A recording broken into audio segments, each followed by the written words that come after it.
আর গোটা রাজ্যের মানুষের কাছে, মেদিনীপুরের মানুষ আর আমাদের ছাত্র যুব কমরেডদের কাছে আমরা বলছি, এটা শুধু জাল স্যালাইনের বিষয় নয়। যে ড্রাগ কন্ট্রোল অফিস থেকে এই স্যালাইন কেউ তৈরি করছে আর সেখানে গিয়ে স্যালাইনটা ভালো না খারাপ সেটাতে যে স্ট্যাম্প দেবে, সেখানে 45টা শূন্য পদের মধ্যে মাত্র 16 জন কাজ করছে। তার মানে সেখানেও শূন্য পদ আছে, সেখানেও চাকরিতে রিক্রুট করছে না। চোপড়াতে যে স্যালাইন তৈরির কারখানাটা, उसके बाहर বোতল বোতল স্যালাইন পড়ে আছে, ভালো স্যালাইন না খারাপ স্যালাইন কেউ জানে না। আর ড্রাগ কন্ট্রোলের সেন্টারগুলোতে যেখানে এই সমস্ত যারা চাকরি করবেন যে ওষুধটা স্যালাইনটা ভালো না খারাপ সেইটা দেখার জন্য, সেখানেও লোক কম আছে, চাকরি নেই। গোটা ওষুধ তৈরি করা শুরু থেকে ওষুধ ঠিক কিনা সেইটা জানা, ওষুধকে ওয়ার্ক অর্ডার দেবে, কে সাপ্লাই দেবে, কারা হসপিটালের ভেতরে বিক্রি করবে, এই গোটা ব্যবস্থাটা আজকে একদম দুর্নীতির ঘুঘুর বাসাতে পরিণত করে দিয়েছে। বুকে হাত দিয়ে বলুন তো, ডিএম অফিসের ভেতর থেকে যারা দাঁড়িয়ে আছেন, গেটের বাইরে যে পুলিশরা দাঁড়িয়ে আছেন, আর বাইরে দোকানে যারা শুনছেন, বিনা প্রশাসনে এটা সম্ভব? সম্ভব এটা? কালকে আমি 2 বোতল জল এনে মেদিনীপুর হসপিটালে দিয়ে দিতে পারবো, যেটা স্যালাইন মোটে চালিয়ে দিন, পারবো আমি দিতে? কোন একটা দোকান থেকে 2 বোতল জল নিয়ে এসে কোন একটা হসপিটালে কেউ দিয়ে দিতে পারে যেটা স্যালাইন, এটা ওষুধ? আমি 2টা পাউডার কাগজে পুরিয়ে বানিয়ে আমি একটা হসপিটালে দিয়ে দেবো, ডাক্তার দিয়ে দেবে আমার কথাটা শুনে? হয় এটা? তার মানে টাকার খেলা কত দূর আছে, এর থেকে পরিষ্কার বোঝা যায়।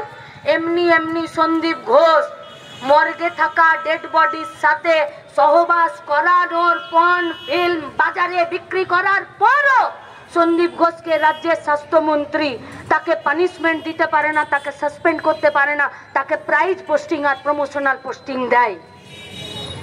ডাক্তার বাবুদেরকে সাসপেন্ড করলো আরজি করে, তদন্ত শেষ হলো না। তার আগেই ওই বিরূপাক্ষ অভিজ্ঞে আর কি সব ভেড়া গরু ছাগলের মতন কিছু ডাক্তার হয়েছে, এরা গিয়ে ফিরে মেডিকেলের দপ্তরের মিটিং ডাকছে। ভাবতে পারছেন? কখনো সিভিককে বলির পাঠা করে দিচ্ছে, তো কখনো জুনিয়র ডাক্তারকে বলির পাঠা করে দিচ্ছে। কখনো বলছে পুলিশ আমার কথা শুনছে না।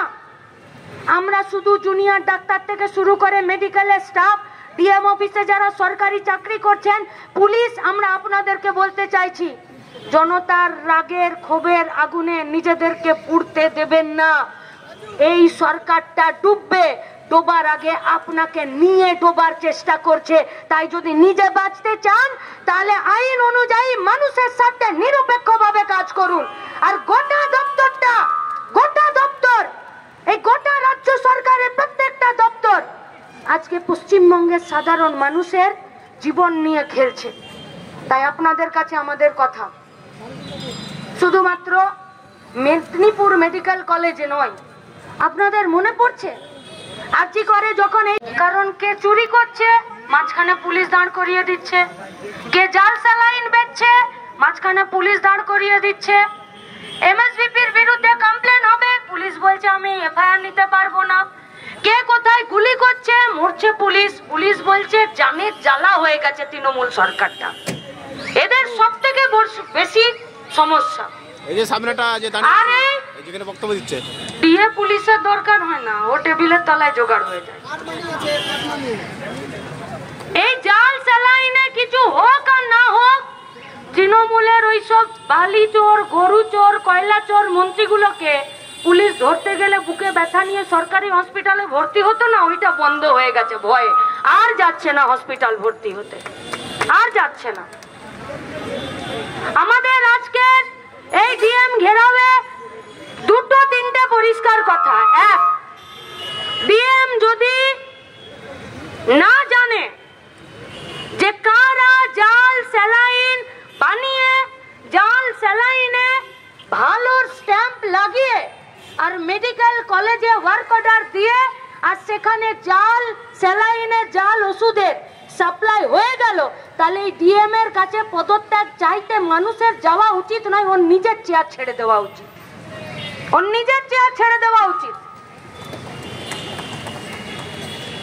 একটা মা মরে গেল, একটা বাচ্চা মরে গেল, আর পশ্চিমবঙ্গে ক্যাম্পেইন হচ্ছে যে বাংলা নিজের মেয়েকেই চাই। বাংলার নিজের মেয়ের রাজত্বে আমাদের বাংলার মেয়েগুলো সব লাশ কাটা ঘরে, কেউ ধর্ষিতা হয়ে যাবার পরে আর কেউ জাল স্যালাইনে মরে যাবার পরে। এখন তো হয়ে যাওয়া বাচ্চাগুলো পর্যন্ত মরে যাচ্ছে এই সরকারের প্রশাসনিক অপদার্থতার জন্য। বলির পাঠা কে হচ্ছে? আজ এখানে বসে আছে সবাই, একজন যুব এসে কাঁদতে কাঁদতে চিৎকার করে বলছে যে আজকে 11 সাল থেকে বসে আছি, একটা পর্যন্ত চাকরি পাইনি। যখন ও চিৎকার করছে তো এখানে এসেছিল ডিএম এর বিরুদ্ধে অভিযোগ জানাতে, ডিএম কে ডেপুটেশন দিতে, ডিএম কে ঘেরাও করতে, এখান থেকে চলে গেল স্বাস্থ্যমন্ত্রী, শিক্ষামন্ত্রী, পুলিশ, কেউ বাদ নেই। গোটা প্রশাসনটা ঘুণ ধরে গেছে, ঘুণ।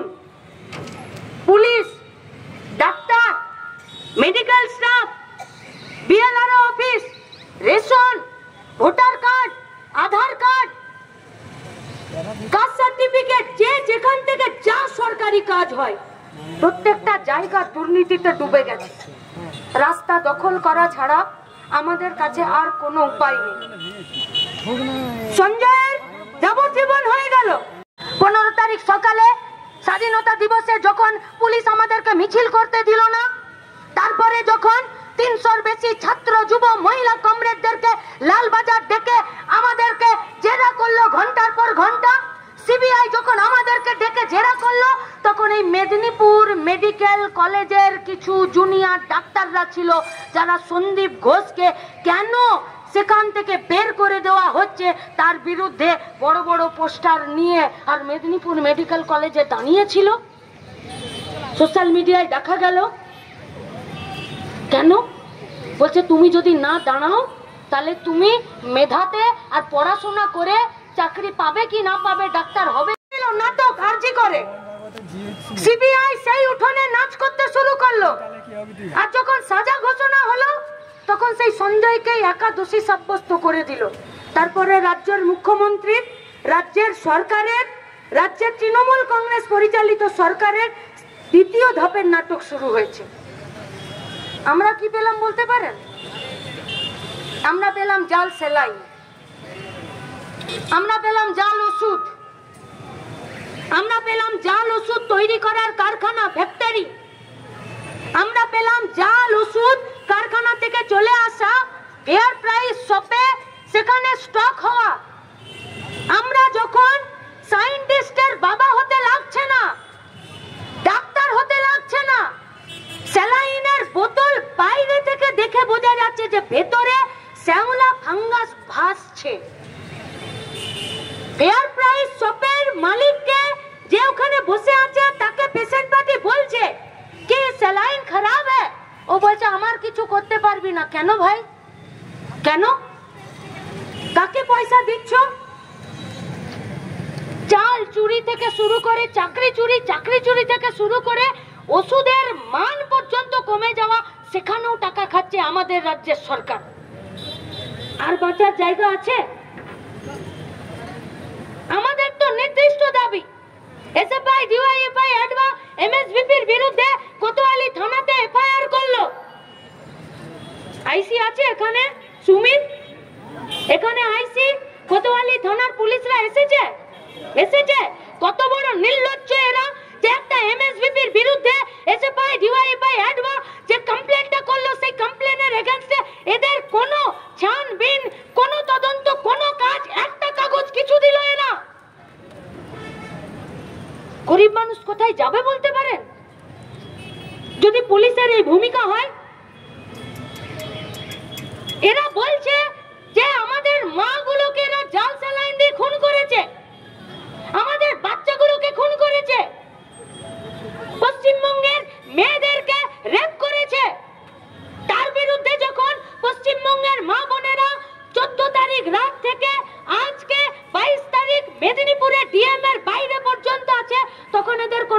পুলিশ বলছে যে আমাদের বাড়ির মেয়েরা তোমাদের মতন রাস্তায় নাচতে বেরোয় না। আমরা আশা করছি যতদিন আমরা রাস্তায় থাকবো আপনাদের বাড়ির মেয়েরা সুরক্ষিত থাকবে, তাদেরকে আন্দোলনে আমরা নামতে দেব না। পুলিশকে গালি দিলে ওনাদের খুব খারাপ লাগে, আমাদেরও খারাপ লাগে। আমাদের কাছে খাকি পোশাকটা, আপনাদের উর্দিটা আমাদের কাছে সুরক্ষার পরিচয়, যে ওরা আছে তার মানে আমরা সেফ আছি।